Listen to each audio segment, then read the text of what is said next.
గొప్ప అద్భుత అవకాశం.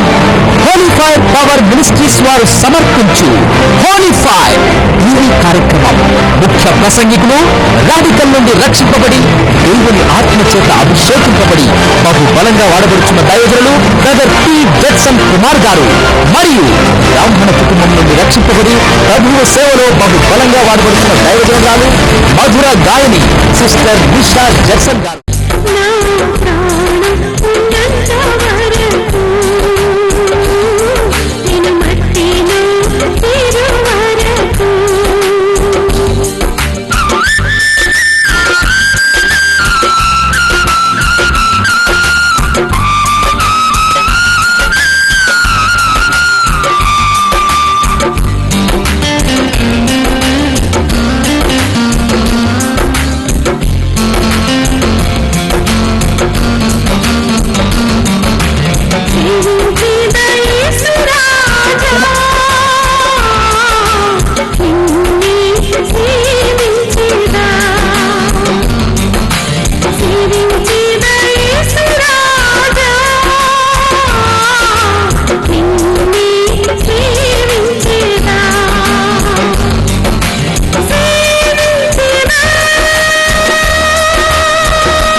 పరిశుద్ధుడానికి స్తోత్రమా. మరి ఈ యొక్క యేసు ప్రభు కనిపించి మాట్లాడినప్పుడు నా యొక్క పాపాలన్నీ క్షమించానని ప్రభు చెప్పినప్పుడు నేను ఎంతగానో సంతోషించాను.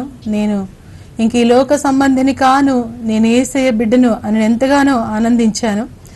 అంతేకాకుండా ప్రభువుకు నా జీవితాన్ని అర్పించుకున్నాను. ఎందుకంటే ఆయన యొక్క ప్రేమ ఎంత గొప్పదో, నిజంగా ఆయన ఎంతగా నన్ను ప్రేమించాడో నేను ఆయనకు కృతజ్ఞతాస్తుతులు చెల్లిస్తున్నాను. ఆ తర్వాత నేను మరి బాప్తిస్మం తీసుకున్నాను. ఎంతో సంతోషంగా నేను ఇంటికి వచ్చాను. మా డాడీ ఎంతగానో నన్ను హింసించారు. నువ్వు మాతికొల గుంపులో కలిసిపోయావా అని నన్ను ఎంతగానో దూషించారు. నేను చెప్పాను, డాడీ నేను మాతికొల గుంపులో కలిసిపోలేదు. యేసు ప్రభువే నిజమైన దేవుడు, ఆయన నాకు కనిపించాడు, నాతో మాట్లాడాడు, నా పాపం క్షమించాడు అని చెప్పినప్పుడు, ఓహో నువ్వు ప్రసంగాలు కూడా మొదలు పెట్టావా? ఇదిగో నాకు తెలియకుండా నాకు ఇష్టం లేని పని నువ్వు చేసావు కాబట్టి ఇక మీదట నువ్వు నా కూతురివి కాదు, నేను నీకు డాడీని కాదు అని చెప్పి అనేక దుర్భాషలాడి మరి ఎంతగానో తిట్టి నీ ముఖం చూపించావంటే ముక్కలుగా నరికేస్తానని చెప్పి 4 నెలల వరకు నాతో మాట్లాడలేదు. అంతటితో సరిపెట్టలేదు. అందరి దగ్గరికి వెళ్ళి మా అమ్మాయి క్రిస్టియన్గా మారిపోయిందండి, దాన్ని మరలా హిందూగా మార్చేయాలి అని చెప్పినప్పుడు కొంతమంది ఏం చేశారంటే మాంత్రికుల దగ్గరికి, చేతబడులు చేసే వారి దగ్గరికి, చిల్లంగులు పెట్టే వారి దగ్గరికి నడిపించారు. వారి దగ్గరికి వెళ్ళి మా డాడీ వేల కొలది రూపాయలు ఇచ్చి వారు ఇచ్చినటువంటి రక్షరేకులు, తాయెత్తులు, మిరపకాయ, నిమ్మకాయలు రకరకాలైనవి తీసుకొచ్చి నా తల దిండి కింద పెట్టడం, ద్వారబంధాలు కట్టడం, మూల మూలలను పాతి పెట్టడం, ఈ విధంగా ఎన్నో రకాలుగా ప్రయత్నాలు చేశారు నేను మారిపోవాలని. కానీ యేసు ప్రభు అయితే ప్రతిరోజు నాతో మాట్లాడుతూ నేనే విధంగా జీవించాలో, ఎవరితో సహవాసం చేయాలో, ఏమని ప్రార్థించాలో, ఎక్కడికి వెళ్ళాలో అన్ని కూడా తెలియజేస్తూ తన ప్రేమను ధ్వజంగా నెత్తి ఆయన నన్ను నడిపించడం ప్రారంభించారు. ఈ విధంగా మా డాడీ అన్ని ప్రయత్నాలు చేసినా నేను మారకపోవడం చూచి ఇంకా నన్ను మెడ్రాస్ పంపించారు. ఎన్నో రీతులుగా నేను మారిపోవాలని ప్రయత్నాలు చేశారు. ఇంకా కొట్టారు, తిట్టారు, ఇంట్లోనికి రానివ్వలేదు, బయట ఉంచారు. అన్ని చేసినాక లాస్ట్ అండ్ ఫైనల్ వార్నింగ్ ఇచ్చారు. నువ్వు బ్రతకాలనుకుంటే నీ మనసు మార్చుకో, మరలా బొట్టు పెట్టుకొని గుడులకు నడు, పువ్వులు పెట్టుకో, నగలన్నీ పెట్టుకో అని చెప్పారు. నేను చెప్పాను, మీరు ఎన్ని చెప్పినా నేను అది మళ్ళీ చేయలేను, నా యేసు ప్రభు నేను వదిలిపెట్టలేను అని చెప్పినప్పుడు వారు నీకు 40 రోజుల చేతబడి చేపిస్తున్నాం అని చెప్పారు. 40 రోజుల చేతబడి చేసి ఎన్నో రకాలుగా మరి ప్రయత్నాలు చేశారు. కానీ ఆ దుష్ట శక్తులు, మంత్ర శక్తులు, క్షుద్ర శక్తులు, సాతాను శక్తులు ఏవి కూడా మరి పని చేయకుండా యేసు ప్రభు తన గాయపడిన హస్తంలో నన్ను భద్రపరుస్తూ కాపాడుతూ నడిపిస్తూ వచ్చాడు. దేవునికి మహిమ చెల్లిస్తున్నాను. హల్లెలూయా. ఆ తర్వాత ఈ విధంగా అన్ని రకాల ప్రయత్నాలు చేసి మా డాడీ ఆఖరికి నాతో మాట్లాడారు. సరే, నీ యేసు ప్రభునే నేను నమ్ముకో, నీకేం చేయలే అని చెప్పారు. సరే మంచిది ప్రభు, ఇప్పటికైనా మా డాడీ 4 నెలల తర్వాత మాట్లాడుతున్నారని చెప్పి నేను యేసు ప్రభువే నిజమైన దేవుడు డాడీ, యేసు ప్రభుని మీరు కూడా నమ్ముకోవాలి, లేకపోతే మనకి మోక్షం ఉండదు, మనం స్వర్గానికి వెళ్ళలేము, నరకమే మనకి అని చెప్పినప్పుడు నువ్వు నోరు మూసుకొని నీ యేసు ప్రభుని నమ్ముకో, నేనైతే సాయిబాబాకే పూజలు చేసుకుంటా అని చెప్పి చాలా రకాలుగా నన్ను దూషిస్తూ ఉండేవారు. ఈ విధంగా నేను రోజు యేసు ప్రభు గురించి చెప్పకుండా ఎలా ఉండగలను? ఆ ప్రభు నాకు చేసిన కార్యాలు, నా మనస్సును మార్చిన విధానం, నా జీవితాన్ని మార్చిన విధానం, నాకు ఇచ్చిన సమాధానం, సంతోషం, ఆనందం, నా చుట్టూ ఎన్నో రకాల భయంకరమైన పరిస్థితులు ఉన్నా నేను ఎంతో ఆనందంగా ఆయనలో గడపగలుగుతున్నటువంటి ఈ విధానాన్ని మా డాడీ కూడా తెలుసుకోవాలి అనుకున్నాను. ఎందుకంటే ఆయన డిఫెన్స్లో జాబ్ చేస్తున్నప్పుడు ఆయనకి త్రాగుడు, అలాగే సిగరెట్లు కాల్చడం, ఈ అలవాట్లన్నీ కూడా ఉన్నాయి. దాన్ని బట్టి ఆయన ఎంతగానో ఎక్కడ పడితే అక్కడ త్రాగి రోడ్ల మీద పడిపోతుండే. సనాతన బ్రాహ్మడైనప్పటికీ, పూజలు అర్చనలు చేస్తున్నప్పటికీ, గాయత్రి మంత్రాలు వల్లిస్తున్నప్పటికీ తన జీవితంలో ఎటువంటి మార్పు లేకుండా బార్లలోను, క్లబ్బుల్లోను పడిపోతూ, రోడ్ల సైడ్ కార్ పార్క్ చేసి అక్కడే పడిపోతూ, అట్లా ఎంతో అవమానకరమైన భయంకరమైన జీవితం మా డాడీ జీవిస్తూ వచ్చారు. అట్లాంటి మా డాడీ మార్పు చెందాలని ప్రార్థిస్తూ ఉన్నప్పుడు మా డాడీ అన్నారు, నీ పిచ్చి ఎలాగైనా వదలగొడతా, పోలే నువ్వు నమ్ముకోరంటే అది కాకుండా ఇక నాకు కూడా నువ్వు చెప్పాలనుకుంటున్నావా, నన్ను కూడా మార్చాలనుకుంటున్నావా, అది ఇంపాసిబుల్ అని చెప్పి నీ తిక్క వదలగొట్టాలంటే ఒక మాంత్రికుడి దగ్గర తీసుకెళ్తానని చెప్పారు. నేను చెప్పాను, ఆ మాంత్రికుడు నన్ను చూడగానే పారిపోతాడు అని చెప్పాను. ఎందుకంటే ఇప్పటి వరకు ఎన్ని చేసినా ప్రభు నన్ను కాపాడుతున్నాడు, ఆయన శక్తి గొప్పది అని చెప్పినప్పుడు మా డాడీ అన్నారు, నీకు ఎలాగైనా తీసుకువెళ్తానని చెప్పారు. ఆ మాంత్రికుడి దగ్గరికి నన్ను తీసుకుని వెళ్ళారండి. మరి నేను చెప్పినట్లుగానే, అంటే నేను చెప్పింది కాదు, యేసు ప్రభు అట్లాంటి అద్భుతం చేశారు. ఆ మాంత్రికుడు అసలు ఆ యొక్క ఉదయం వెళ్ళి 9 గంటలకు అపాయింట్మెంట్ తీసుకున్నారు, 2 గంటలకు ఆయన తీసుకురమ్మన్నాడంట. నన్ను 2 గంటలకు తీసుకుని వెళ్ళినప్పుడు అక్కడ మాంత్రికుడు లేడు, ఏమి కూడా లేదు, రూమ్ అంతా ఖాళీగా ఉందంట. అయితే మా డాడీ చెప్పారు, ఏంటి ఇక్కడే ఉదయం వచ్చాను, ఇప్పుడు చూస్తే అసలు రూమ్లో కూడా ఎవరు లేరు అని చెప్పినప్పుడు ఆ ప్రక్కనున్న ఒక వ్యక్తి ఆ మాంత్రికుడికి ఎవరు కొట్టారు, పారిపోయారు, అవన్నీ కూడా వివరంగా చెప్పడం జరిగింది. అయితే ఈ విధంగా ఈ యొక్క విషయం జరిగినప్పుడు మా డాడీ అన్నారు, యేసు ప్రభువే నిజమైన దేవుడు, ఆయన నువ్వు ఏది చెప్తే అది చేస్తున్నాడు కాబట్టి ఆయన ఉన్న దేవుడు, నేను కూడా యేసు ప్రభు నమ్ముకుంటానమ్మా అని చెప్పారు. కానీ ఆయన ఎప్పుడు కూడా చర్చికి రావడం కుదిరేది కాదు. ఈ విధంగా 1 సంవత్సర కాలం గడిచినాక ఆయనకు అనారోగ్యమైంది. ఆయన చనిపోయే పరిస్థితిలో ఉన్నప్పుడు డాక్టర్స్ చనిపోతారు, కిడ్నీస్, లంగ్స్ ఫెయిల్ అయిపోయినాయి, ఇంక బ్రతకడు అని ఇంటికి పంపించేశారు. కోమాలో ఉన్నప్పుడు యేసు ప్రభు డైరెక్ట్ గా ఆయనకు ముట్టి ఆయన బాగు చేశారు. ఈ రోజుకి మా డాడీ సజీవంగా ఎంతో ఆరోగ్యంగా ఉన్నారండి. హల్లెలూయా.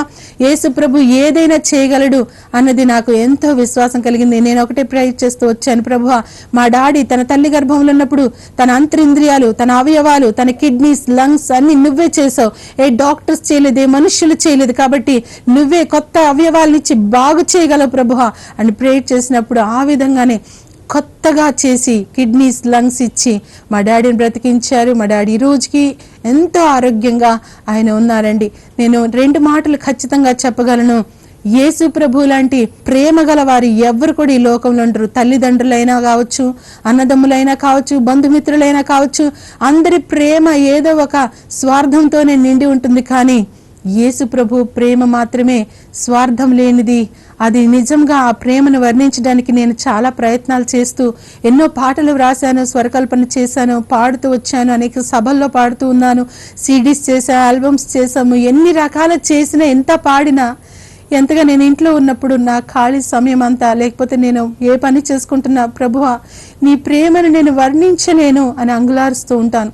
నా మాటలు, నా భాష, నా జ్ఞానము, నా యొక్క రాగాలు, నా స్వరము, నా సమయము ఏది కూడా ఆయన ప్రేమను వర్ణించడానికి సరిపోదు అని నేను ఖచ్చితంగా చెప్పగలను. అలాగే రెండో విషయం ఏంటంటే, ఆయన సర్వశక్తి గల దేవుడు. ఆయన శక్తి ముందు దుష్ట శక్తులు, మంత్రశక్తులు, క్షుద్ర శక్తులు, సాతాను శక్తులు, ఏ యొక్క మరి బ్లాక్ మ్యాజిక్ కావచ్చు, లేదా చేతబడి శక్తులు కావచ్చు, ఎటువంటిదైనా కూడా మాడి మసిపోవాల్సిందే. ఆయన శక్తి ముందు ఏ శక్తులు కూడా పని చేయవండి. ఇది నా జీవితంలో నేను ఖచ్చితంగా మరి రుచి చూచి నేను చెప్పగలుగుతున్నాను. ఈ 2 విషయాల్ని నేను ఖచ్చితంగా చెప్పగలుగుతున్నాను.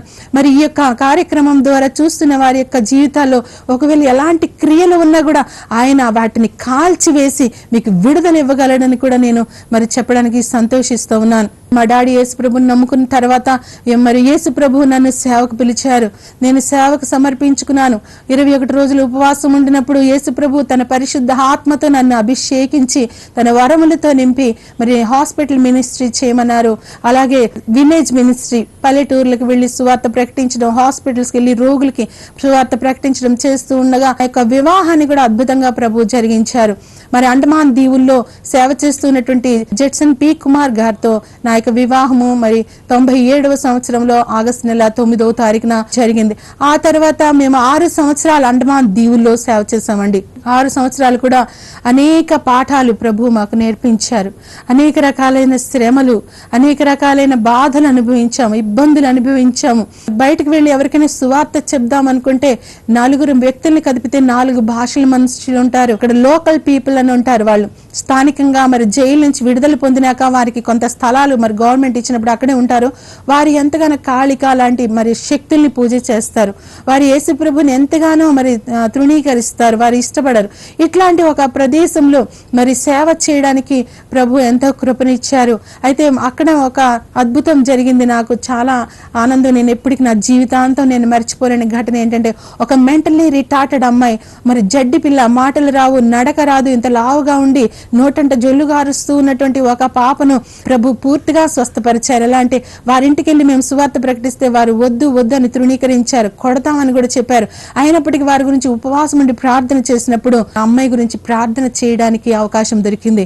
ప్రేయర్ చేసినాక 6 నెలల్లో ఆ అమ్మాయి కంప్లీట్ గా మామూలు మనిషిలాగా మారిపోయి ఆ పాప ఇప్పుడు స్కూల్లో చదువుకుంటూ ఉంది. ఆ ఫ్యామిలీ అంతా కూడా నమ్ముకొని మరి ది పెంతెకోస్త్ చర్చ్కి అక్కడ అండమాన్ దీవుల్లో వెళ్తున్నారు. ఈ విధంగా ఆ తర్వాత అక్కడ ఇదంతా చూసిన ఒక పూజారి భార్య క్యాన్సర్, బ్రెస్ట్ క్యాన్సర్ ఉంటే ఆమెను కూడా ప్రభు స్వస్థపరిచారు. ఆ పూజారి 3 కొడుకులు, భార్య 6 కూడా యేసు ప్రభు నమ్ముకుని. ఈ విధంగా ఇంకా చెప్పుకుంటూ పోతే ఎన్నో అద్భుతాలు ప్రభు చేశారు. మాకు 2 చక్కని కుమార్తెలు ప్రభు ఇచ్చారు. మా పెద్ద కుమార్తె నా గర్భంలో ఉన్నప్పుడు అనేక భయంకరమైన శ్రమలు. ఎలా అంటే ప్రతిరోజు ఆ గంజి తాగడం తప్ప ఇంక ఏమి కూడా ఉండేది కాదు. ఒక ఆయన 10 కేజీలు రేషన్ బియ్యం తీసుకొచ్చి ఇచ్చేవాడు. అందులో చాలా పురుగులు ఉండేవి. అవి తీసి కడిగి అది వండితే అందులో ఉప్పు వేసుకోవడానికి ఉప్పు కూడా ఉండేది కాదు. ఎవరికైనా ఉప్పు ఇవ్వండి అని అడిగితే ఎంతో సిగ్గు. ఉప్పు కూడా లేకుండా ఆ గెంచి తాగుతూ ఆ 9 నెలలు అలా వచ్చినప్పుడు చాలా స్వెల్లింగ్ వచ్చింది. ఆ ముఖం వాసిపోయింది, చేతులు కాళ్ళు అంతా కూడా స్వెల్లింగ్ వచ్చేసింది. డాక్టర్స్ చూసి ఏంటి ఇంత వాపు వచ్చేసింది, వెంటనే అడ్మిట్ అవ్వాలి అని చెప్పారు. 9th మంత్ అయిపోగానే అడ్మిట్ అయ్యాను. అక్కడ వాళ్ళు ఏవేవో మెడిసిన్స్ ఇచ్చారు డెలివరీ అవ్వడానికి. కానీ డెలివరీ కాలేదు. ఉమ్మ నీరంతా కూడా పోయింది. ఇంకా అలాగా ఒక 2 రోజులు ఒక పక్కనే ఎలా ఉండమని చెప్పి పడుకోబెట్టి ఉంచేశారు. మరి 2వ రోజు ఆ డాక్టర్ డ్యూటీ నుంచి వెళ్ళిపోతుండగా నా దగ్గర ఉన్న అటెండర్ వెళ్ళి, అయ్యా ఒకసారి చూడండి చాలా బాధపడుతుంది అన్నప్పుడు ఆయన వచ్చి చెకప్ చేశాడు. మికోనియం హోగయా అని చెప్పి గట్టిగా అరిచాడు. మికోనియం అయిపోయింది. మికోనియం అంటే మెడికల్ లాంగ్వేజ్ లో ఆ పాప లోపలే దొడ్డికి వెళ్ళేసినప్పుడు ఆ ఉమ్మనీరుతో కలిసినప్పుడు అది పాయిజన్గా విషంగా మారిపోతుంది, ఆకుపచ్చగా బ్లడ్ వస్తుంది. అది చూసి వెంటనే అరిచి, ఏం చేస్తున్నారు ఇప్పటి వరకు, ఈ అమ్మాయి చనిపోద్ది, లోపల బిడ్డ చనిపోద్ది, వెంటనే ఆపరేషన్ రెడీ చేయండి అని ఎమర్జెన్సీలో తీసుకెళ్ళి ఆపరేషన్కి అంతా కూడా సిద్ధపరిచారు. మరి నాకు కడుపు కోయడం తెలుస్తూ ఉంది, నాకు చెప్తున్నారు నువ్వు స్ప్రో తప్పివ్వకూడదు, మాట్లాడుతూ ఉండమ్మా అని చెప్పారు. ఎనస్థీషియా 20 minutesకి ఇచ్చారు. ఎంతో కంగారుగా తీస్తున్నారు. పాప తలక ఇంత పొడవుగా అయిపోయి క్లాంప్తో తీయడానికి చాలా కష్టంగా ఉన్న పరిస్థితిలో ఆ పాపను తీస్తుంటే పాప చాలా గట్టిగా అరుస్తుంది. ఆపరేషన్ థియేటర్ అంతా దద్దరిల్లేటట్టుగా అరుస్తూ ఉంది. ఆ యొక్క సమయంలో వారు ఆ కంగారులో నా కడుపులో కత్తిరి మర్చిపోయి కుట్లు వేసేసారు. నా కడుపులో కత్తిరి 20 రోజులు ఉంది. వారు మామూలు కుట్లు వేసిన తర్వాత వార్డుకి తీసుకొచ్చారు. ఆ రాత్రి అంతా నాకు నిద్ర పట్టలేదు, చాలా నొప్పిగా వాంతి వస్తున్నట్లుగా ఉంది. అయితే 2వ రోజు లేపి కూర్చోబెట్టడానికి ట్రై చేశారు. నేను చెప్పాను నేను లేవలేను, నాకు చాలా నొప్పిగా ఉంది, రాత్రి అంతా నేను నిద్రపోలేదు అంటే వదిలేశారు. 3వ రోజు మాత్రం నువ్వు తప్పనిసరిగా లేవాల్సిందని సెలైన్ అంతా తీసేసి 2 ఆయాలు వచ్చి 2 చేతులు పట్టుకొని లాగి కూర్చోబెట్టారు. అమ్మ నొప్పి అని కూర్చున్న తర్వాత ఒక టీ కప్ తీసుకొచ్చి ఇచ్చారు, తాగు అని చెప్పి. అది తాగగానే నాకు చాలా వాంతి వస్తుంది, నేను వాంతి చేయాలంటే నువ్వు వాంతి చేస్తే చచ్చిపోతావు, పేగులన్నీ బయటకు వస్తాయని చెప్పారు. ఏమో నేను కిందన వాంతి చేస్తే మీరు తిట్టుకుంటారు, నాకు ఏదో ఒకటి ఇవ్వండి అంటే డస్ట్బిన్ తీసుకొచ్చి ఇచ్చారు. అందులో సగం వరకు ఆకుపచ్చగా వాంతి అయింది. ఏ క్యా అజీబ్ సా ఉల్టీ కర్తీ హే, ఇదేంటి విచిత్రంగా వాంతి చేసుకుంది అని చెప్పి వారు నన్ను అసహించుకొని తర్వాత వెళ్ళిపోయారు. నాకు చాలా నొప్పి, నేను ఏడుస్తున్నాను, నేను కూర్చోలేను, నిలబడలేను, మాట్లాడలేను, ఊపిరి కూడా తీసుకోలేను, చాలా నొప్పి, నిద్ర రాదు, పాపను కూడా కనీసం ముట్టుకోలేను. అట్లాంటి ఒక భయంకరమైనటువంటి పరిస్థితులు ఏడుస్తూ ఉంటే 7 రోజులకి కుట్లు చూశారు, మంచిగా ఆరిపోయింది, తీసి పంపించేస్తామని చెప్పారు. 9వ రోజు వరకు ఉంచి అలాగైనా నువ్వు ఇంకా వెళ్ళిపోవాల్సిందమ్మా, ఇప్పుడు ఇంకేమి కాదు, నువ్వు ఇంటికి వెళ్ళిపో, తగ్గిపోతుంది నొప్పి అని చెప్పి 9వ రోజు ఇంటికి పంపించేశారు. ఇంటికి వెళ్ళి నాకు ఇంకా చాలా జ్వరము, నొప్పి ఎక్కువైపోయింది, అసలు కదలలేని పరిస్థితి. నేను ఆ బెడ్ పైన కూర్చొని అలాగా ఏడుస్తూ ఉండేదాన్ని. ప్రభువా నాకెందుకు ఇలా శ్రమ వచ్చింది తండ్రి, ఏంటి ఇది అని చెప్పి నేను బాధపడుతూ నొప్పిని గద్దించుకుంటూ అట్లా ఉంటుండేదని. పాస్టర్ గారు చాలా కష్టపడి పాపకి నాకు సేవ చేస్తుండే. అయితే ఇంకా ఇంటికి వెళ్ళిన 5 రోజులకి ఇంకా నాకు బాగా జ్వరం ఎక్కువైపోయి, ఇన్ఫెక్షన్ ఎక్కువైపోయి, నొప్పి ఎక్కువై ఇంకా కళ్ళు తిరిగి కింద పడిపోయాను. ఇంకా మరలా హాస్పిటల్కి తీసుకెళ్ళారు. డాక్టర్స్ చెకప్ చేస్తున్నారు, ఇది ఆపరేషన్ కాంప్లికేషన్ అయిపోయింది, మరలా అడ్మిట్ చేయాలి అని అడ్మిట్ చేసుకున్నారు. ఆ తర్వాత వారు ఎన్నో టాబ్లెట్స్, యాంటీబయాటిక్స్ ఇస్తున్నారు, పెయిన్ కిల్లర్స్ ఇస్తున్నారు, ఇంజెక్షన్స్ ఇస్తున్నారు. నా జ్వరము కంట్రోల్ అవ్వట్లేదు, నొప్పి కంట్రోల్ అవ్వట్లేదు. నేను ఒకసారి ఇంకా ముఖం చూసుకునేసరికి నా ముఖంలో చావు కళ వచ్చేసింది. ఇంకా అయిపోయింది నా పరిస్థితి. ప్రభు నన్నైతే నువ్వు ప్రపంచమంతా వాడుకుంటున్నాను, ఇప్పుడేమో నేను ఇంకా చచ్చిపోబోతున్నానని మీరు చెప్తున్నారు, ఇంకేం చేయాలి ప్రభు అని నేను ఏడుస్తూ బాధపడుతూ ఉన్నాను. 19th డే ముందు ఆపరేషన్ అయిన 19వ రోజు మరో సిటీ స్కానింగ్ తీసుకువెళ్ళారు. సిటీ స్కానింగ్ తీసుకువెళ్ళినప్పుడు అక్కడ డాక్టర్స్ చూసి అంటున్నారు, అయ్యే అబ్ తక్ తుమ్ కైసే బచి హో, నువ్వు ఇప్పటి వరకు ఎలా బ్రతికి ఉన్నావు అని అడుగుతున్నారు. ఎందుకంటే ఆ యొక్క కత్తిరి ఉన్న ప్రాంతం, ఆ పేగులంతా కూడా ఇన్ఫెక్షన్ అయిపోయి కుళ్ళిపోయినట్లు అయిపోయి, ఆ యూట్రస్ కూడా సగం వరకు పాడైపోయి ఉన్నప్పుడు ఇప్పటివరకు ఎలా బ్రతికున్నావు అని చెప్పి వాళ్ళు ఆశ్చర్యపోయారు. మెయిన్ సర్జన్ అడిగాడు, అమ్మ నీకు ఆపరేషన్ చేయమంటావా వద్దంటావా, ఆపరేషన్ చేసినా నువ్వు బ్రతకవు, చేయకపోయినా బ్రతకవు అని చెప్పాడు. నేను చెప్పాను నేను చనిపోయినా పర్వాలేదు కానీ నొప్పి తట్టుకోలేను, నాకు ఆపరేషన్ చేసేయండి అని చెప్పాను. 21వ రోజు మరలా ఆపరేషన్ థియేటర్కి తీసుకువెళ్తూ మరి చెప్తున్నాడు, నిషా తుమారా నసీబ్ ఖరాబ్ రే అని చెప్పి ఒక డాక్టర్ అని చెప్తూ ఉండడం నాకు ఇప్పటికీ చెవుల్లో మారుమ్రోగుతుంటుంది. అయితే నేను అనుకుంటాను మేర నసీబ్ ఖరాబ్ నహి, అది ఎప్పటికైనా సరే నా యొక్క దేవునికి మహిమ కొరకే అని నేను అనుకున్నాను. లోపలికి వెళ్ళాను, ప్రభువా ఇదిగో నేను బ్రతికి తిరిగి వస్తే నీ సేవ చేస్తాను, నా ప్రాణం ఉన్నంత వరకు నిన్నే ప్రేమిస్తాను, నీ కొరకే జీవిస్తాను ప్రభువా, నేను మట్టిలో చేరిపోయే వరకు కూడా నీ కొరకే నేను జీవిస్తాను అని లోపలికి వెళ్ళాను. నా చేతికి ఆ బీపీ కడుతూనే ఉన్నారు, అంతే నేను స్పృహ తప్పి నాకేం తెలియదు. వెంటిలేటర్స్ అంతా పెట్టేశారు. ఇంకా మరి 3 గంటల సేపు 3 డాక్టర్స్ ఆపరేషన్ చేసి కత్తిరంతా తీసేశారు, ఒక బాటిల్లో చీము తీసేశారు, ఆ పేగులంతా కట్ చేసి ఇక్కడ ఇష్టం వచ్చినట్టు కుట్లు వేసేశారు, బయటకు ఒక బాటిల్ ఎలాగ చేశారు. మొత్తానికి నన్ను ఐసీయూలో పెట్టారు. ఒకరు 24 గంటల్లో స్పృహ వస్తే ఈమె బ్రతుకుతుంది, లేకపోతే బ్రతికే ఛాన్సెస్ లేవు అని డాక్టర్స్ చెప్పేశారంట. బయట పాస్టర్ గారు ఇంకా అనేక మంది భక్తి పరులు పాస్టర్స్, మరి అండమాన్ నికోబార్ ఐలాండ్స్లో ఉన్నటువంటి సేవకులు ఎంతగానో మాకు హెల్ప్ చేశారు, ఎంతగానో మా గురించి ప్రేయర్ చేశారు. అక్కడ ఉన్న విశ్వాసులు కూడా ఎంతగానో మమ్మల్ని ప్రేమించారు. దేవుడు యేసు ప్రభు ఆ యొక్క ఐసీయూలో మరలా నాకు కనిపించి నా పేరు పెట్టి పిలిచి నన్ను మరణంలో నుంచి జీవంలోనికి దాటించారు. హల్లెలూయా. తర్వాత నన్ను జనరల్ వార్డులకు మార్చారు. 5వ రోజుకి ఆ యొక్క డ్రైనేజ్ పైప్స్ అంతా తీసేశారు. 12 రోజు కుట్లు తీసేశారు. నెల వరకు మెడికేషన్ ఇచ్చి అబ్జర్వేషన్లు ఉంచారు. నెల తర్వాత పేగులంతా నలిపి చూశారు. ఎక్కడైనా నొప్పి ఉందా అని అడిగారు. నాకు ఏ నొప్పి లేదు అని చెప్పినప్పుడు, నీకు నొప్పి లేదంటున్నావు కాబట్టి పంపించేస్తున్నాం, కానీ అసలు చాలా కష్టము, ఇంటికి వెళ్ళినా కూడా చాలా జాగ్రత్తగా ఉండాలి, మరలా నీకు పిల్లలు పుట్టే అవకాశం లేదు అని చెప్పారు. కానీ యేసు ప్రభు అద్భుతకరుడు, ఆశ్చర్యకరుడు. నా జీవితంలో మరొకసారి ఆయన నిరూపించుకున్నాడు. మరలా ఒక చక్కని కుమార్తెని ప్రభు ఇచ్చి మమ్మల్ని ఆశీర్వదించాడు. ఈ విధంగా చెప్పుకుంటూ పోతే నా జీవితంలో ఎన్నో అద్భుతాలు చేశారు.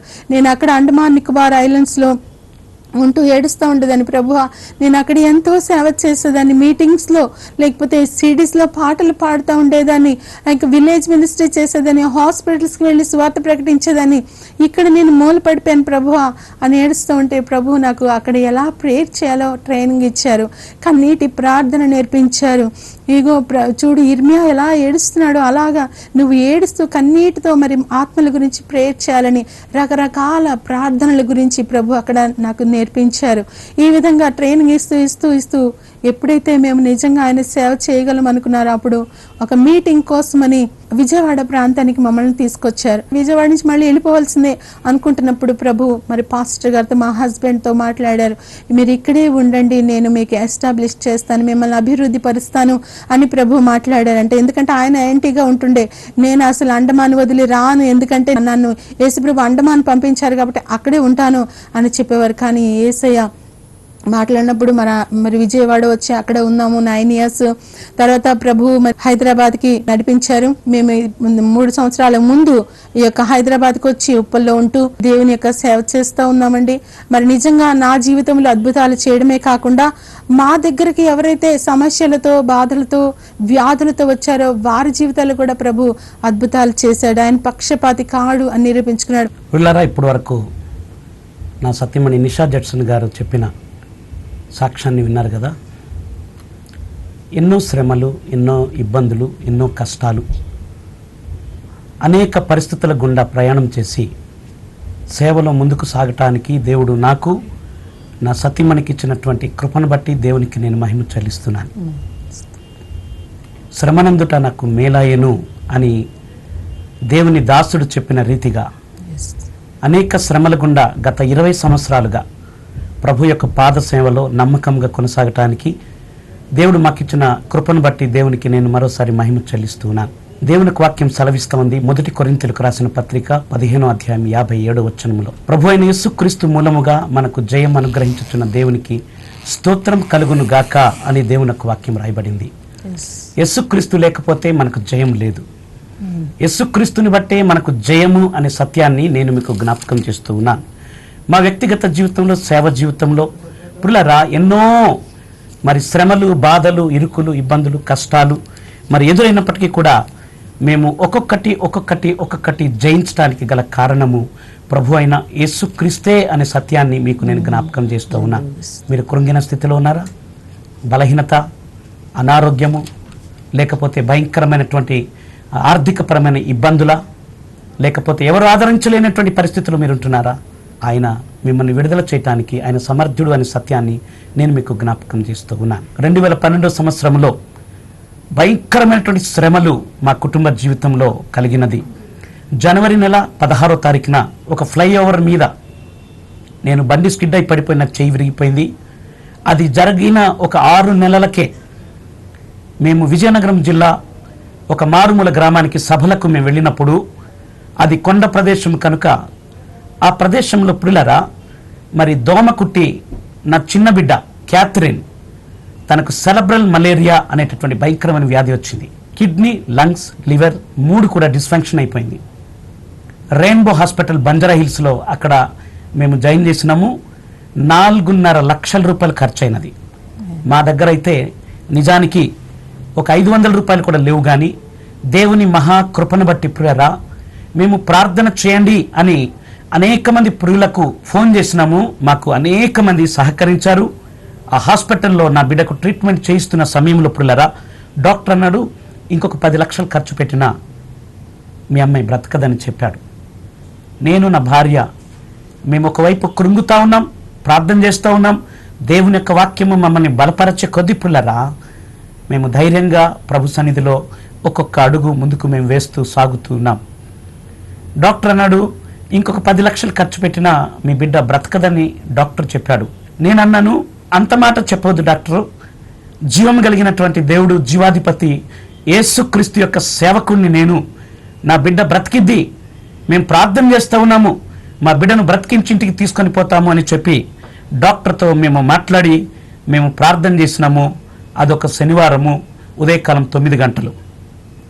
మేము డాక్టర్తో మాట్లాడిన తర్వాత సాయంకాలం 3 గంటల సమయంలో దేవుడు నాతో మాట్లాడాడు. పిల్లరా, కీర్తన గ్రంథము 53 చివరి వచనాల ద్వారా, సియోను నుండి రక్షణ కలుగజేయుచున్నాను, బంధకములో ఉన్న వారికి విడుదల చేయుచున్నాను, నా జనులు గంతులు వేసి సంతోషిస్తారు అని నాతో ప్రభు మాట్లాడినప్పుడు నా సంఘము ఉప్పల్లో అక్కడికి వెళ్ళి దేవుని వాక్యాన్ని నేను షేర్ చేసుకున్నాను. ఆ తర్వాత పిల్లరా, సోమ మంగళ బుధవారానికి నా బిడ్డల్లో ఉన్నటువంటి ఆ భయంకరమైన మరణకరమైనటువంటి వ్యాధికి సంబంధించినటువంటి ఆ యొక్క క్రీములన్నీ కూడా అది చనిపోయినది. నా బిడ్డకు గ్రాడ్యువల్గా ఆరోగ్యం వచ్చింది. గురువారం దినమున మేము నా బిడ్డకు డిశ్చార్జ్ చేసి ఇంటికి తీసుకుని వెళ్ళటానికి దేవుడు కృపనిచ్చినాడు. దేవునికి నేను మహిమ చెల్లిస్తూ ఉన్నాను. అర్థం చేద్దాం. పరిశుద్ధమైన తండ్రి, నీ పాదములకు స్తోత్రాలు వందనాలు చెల్లిస్తూ ఉన్నాను. నువ్వు సర్వశక్తి కలిగినటువంటి దేవుడు ప్రభువా. ఇదిగో తండ్రి, ఆశ్చర్య కార్యాలు నువ్వు చేసిన అద్భుతాలు అనేక మంది ప్రభువా ఈ టెలివిజన్ ద్వారా వీక్షించి విశ్వాసంతో ఎదురు చూస్తుంటుండగా వారి జీవితంలో అద్భుతము జరిగించమని ప్రార్థన చేస్తూ ఉన్నాను. నైనా నీవు నాకు ఇచ్చిన అధికారమును బట్టి నైనా బిడ్డల మీద పనిచేస్తున్నటువంటి ప్రతి విధమునైనటువంటి అనారోగ్యపు ఆత్మను నేను బంధిస్తున్నాను. యేసు సర్వశక్తి కలిగినటువంటి నామములో దైవికమైన స్వస్థత కలుగును గాక జ్ఞాపిస్తున్నాను. హల్లెలూయా. దేవానికి నేను మహిమ చెల్లిస్తున్నాను. ఇదిగో తండ్రి, కనుదృష్టి లేని వారు అనేక మంది ఉంటున్నారయ్యా. కనుదృష్టి లేని వారు అనేక మంది ఉంటున్నారయ్యా. కళ్ళు సరి కనబడక ఉన్న వారు అనేక మంది ఉన్నారు. వారి కంటిలో నీ యొక్క వెలుగును నింపబడును గాక అని ప్రార్థన చేస్తూ ఉన్నాను. తేటగా కనులు తెరవబడును గాక జ్ఞాపిస్తున్నాను. హల్లెలూయా. దేవానికి నేను మహిమ చెల్లిస్తున్నాను. అనేక మంది నైనా నొప్పులతో different kinds of pains lord, అరికాలు మొదలుకొని నడినెత్తిటి వరకు విపరీతమైనటువంటి నొప్పుల చేత అనేక మంది సతాయించబడి బాధపడుతుండగా నొప్పులు కలుగు చేస్తున్న సాతాన యేసు సర్వశక్తి కలిగిన నామములో బిడల పని మీద పనిచేస్తున్న దురాత్మ విడిచి పామన జ్ఞాపిస్తున్నాను. హల్లెలూయా. ఇప్పుడే దైవికమైన స్వస్థత, దైవికమైన విడుదల కలుగును గాక జ్ఞాపిస్తున్నాను. హల్లెలూయా. ప్రతి విధమైనటువంటి క్యాన్సర్ ఆత్మను బంధిస్తున్నాను. క్యాన్సర్తో బాధపడుతున్నటువంటి బిడల్ని ఇప్పుడే నా తండ్రి, ఓ నా తండ్రి, నీవు తాకి స్వస్థపరచమని ప్రార్థన చేస్తూ ఉన్నాను. యేసు సర్వశక్తి కలిగిన నామములో స్వస్థత కలుగునుగా జ్ఞాపిస్తున్నాను. హల్లెలూయా.